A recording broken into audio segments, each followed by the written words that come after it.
Good morning सभी भाई लोग को। जय श्री राम, हर हर महादेव। मैं मौजूद हूँ श्री केदारनाथ भगवान के नगरी पे। सुबह के लगभग 7 बज चुके दोस्तों, और कुछ इस तरह का दिखता है यहाँ पे सुबह सुबह का नज़ारा। तो हम निकलते हैं दोस्तों भगवान श्री केदारनाथ के दर्शन के लिए। चलो दोस्तों आगे, जो सामने जो पुलिया देख पा रहे हो दोस्तों, हमने उस पार जाना है और धूप आ चुका है दोस्तों। निकलते आगे की ओर।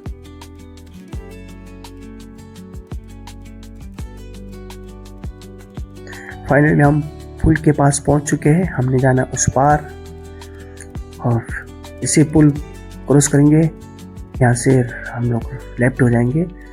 और अभी तो भीड़ है नहीं दोस्तों, और स्टार्टिंग में तो बहुत ज़्यादा भीड़, यहीं से लाइन शुरू हो जाती है, बल्कि इससे लंबी लाइन लगती है। और आगे जो देख पा रहे हो दोस्तों, वहाँ से हमें राइट होना है यहाँ से, और सामने भी लाइन लगी है दोस्तों, हमको यहीं से लाइन लगाना होगा। आधे 1 घंटे खड़े होने के बाद हम यहाँ पहुँचे। जस्ट लाइन बहुत लंबी है। और दोस्तों मैं एक बात और बता देता हूँ आप लोगों को दोस्तों, 12 बजे से पहले अगर आप प्रवेश हो गए अंदर मंदिर के, तो आप अंदर गर्भगृह में जाके भगवान श्री केदारनाथ जी का दर्शन कर सकते हैं। और 12 बजे के बाद अगर आप पहुँचे यानी कि 2 बजे, तो आप अंदर नहीं जा पाएंगे, क्योंकि उस टाइम भगवान श्री केदारनाथ जी का श्रृंगार हो चुका होता है, तो हाथ वाथ लगा नहीं सकते। तो दर्शन आपको बाहर से कराएंगे, यानी कि गर्भगृह में प्रवेश नहीं हो पाएंगे दोस्तों। तो मुझे भी ऐसे ही लग रहा है दोस्तों आज, क्योंकि बहुत भीड़ है। अभी भी हम लाइन पे खड़े हैं और 11:30 बज चुके हैं। आधा घंटे में हम वहाँ तो नहीं पहुँच पाएंगे सामने पे, क्योंकि बहुत भीड़ है। साथ साथ में VIP जो दर्शन कराया जाता है वो भी हो ही रही है, जो हेलीकॉप्टर से आते हुए। हम तो लाइन वाले हैं, घोड़े खच्चर वाले, और पैदल वाले जो है तो ये है सामान्य जो जनरल लाइन है ये है। जो VIP लाइन अलग से है, तो उन लोगों को भी दर्शन कराया जाता है। तो दोस्तों लाइन हम तो यहीं रहे 2 बजे के बाद। अब हम यहाँ पे लाइन पे खड़े दोस्तों, क्योंकि अब नहीं हो पाएंगे दर्शन, और अभी तो यहीं गेट पे ही है।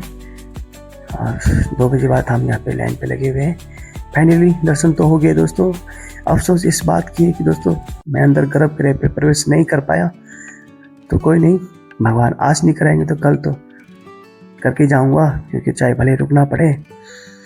और कुछ इस तरह से दिखता है भगवान केदारनाथ जी का मंदिर का शिखर, और नंदी महाराज जी का तस्वीर है। झंडे पे जो आकृति है भगवान नंदी महाराज जी का है।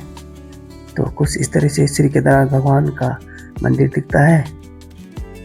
और लेते चलते दोस्तों बाहर से आपको दर्शन करवाता हूँ।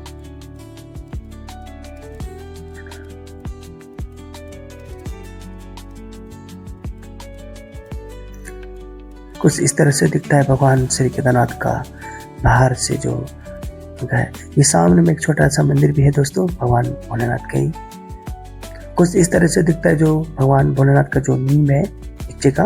ये सामने भी जो भीड़ लगी दोस्तों, यहाँ पे भगवान भोलेनाथ का चरण अमृत है जो गंगा जी है। तो यहाँ से जल लेके जाते हैं दोस्तों श्रद्धालुगण। कुछ इस तरह से दिखता है मंदिर परिसर, जैसे कि आप देख पा रहे होंगे। बहुत सुंदर सा है दोस्तों, मन मोहक लेता है भगवान भोलेनाथ की नगरी पे। आनंद कुछ हो रहे, आनंद कुछ है, इनकी ऊर्जा अलग है। आपदा के दौरान बहुत क्षतिग्रस्त हो चुका था, आपदा के बाद बहुत रिन्यूएशन हो चुका है, जैसे कि आप देख पा रहे अभी तो काम चल ही रहा है। पर जहाँ तक लगता है दोस्तों आने वाले टाइम पे बहुत सुंदर दिखेगा बाबा केदारनाथ जी का धाम। ये रहा दोस्तों भीमशिला, जो कि आपदा के दौरान जो भीमशिला है, इन्हीं के कारण से जो नदी का जो स्तर था 2 भागों में विभाजित हो गया था। तो जैसे कि ये तो चमत्कार ही है भगवान भोलेनाथ जी का, और भीमशिला बोला जाता है इनको, भीम के नाम से, शिला के नाम से जाना जाता है। तो इन्हीं के वजह से जो पानी का जो जल स्तर का जो 2 भागों में विभाजित करके दिशा परिवर्तन किया गया था। तो ये तो क्या बोलने। और देख पा रहे हो दोस्तों छोटे छोटे जो श्रद्धालु को उन्होंने ये शिवलिंग बनाई है। तो लेके चलते हैं दोस्तों आप लोगों को श्री आदि शंकराचार्य भगवान की समाधि स्थल की तरफ। ये सामने देख पा रहे होंगे जैसे कि उस कलाकारों द्वारा पत्थर पे आकृति निकाली गई है दोस्तों, जैसे कि आप देख पा रहे होंगे। ये रहे भगवान श्री आदि शंकराचार्य की समाधि स्थल का जो की मूर्ति। मैं लेके चलता हूँ आपको नीचे, दर्शन करवाते हैं। कुछ इस तरह का रास्ता देखने को मिलेगा जिससे कि भूल भुलैया की तरह बहुत ही सुंदर सा है बना रखा है। तो चलते दोस्तों।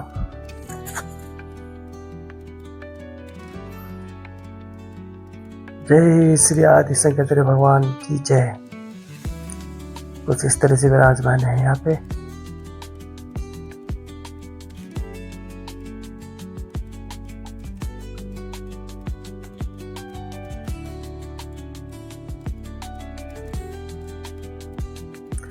दोस्तों अब यहाँ से बाहर निकलते हैं।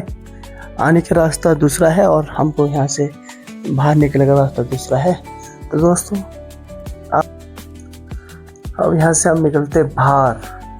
तो दोस्तों मैं एक बात और बोल देता हूँ आपको, मैं अभी जो वीडियो है यहीं तक बनाऊँगा क्योंकि वीडियो लंबा हो जाएगा दोस्तों। मैं इसके बाद आपको लेके जाऊँगा यहाँ के जो क्षेत्रपाल है उत्तराखंड के मुकुंड भैरवनाथ जी के दर्शन कराऊंगा और वहाँ जाने के मार्ग और उनके आसपास का जो मतलब नज़ारा है वो दिखाऊंगा। सामने में जो देख पा रहे हैं दोस्तों वो रे मुकुंड भैरवनाथ जी। ये सामने ऊपर जो छोटा सा पहाड़ी है मैं वहाँ लेके चलूँगा आप लोगों को। तो मेरे साथ बने रहना दोस्तों। आप लोगों का प्यार, आप लोगों का आशीर्वाद सदैव मेरे ऊपर बने रहे। जिस तरह से भगवान श्री केदारनाथ जी का कृपा है इसी तरह से कृपा आप लोगों की भी चाहिए। तो मेरे ये वीडियो को देखना दोस्तों, मुझे अपना प्यार देना, बस यही चाहता हूँ आप लोगों से। तो मिलते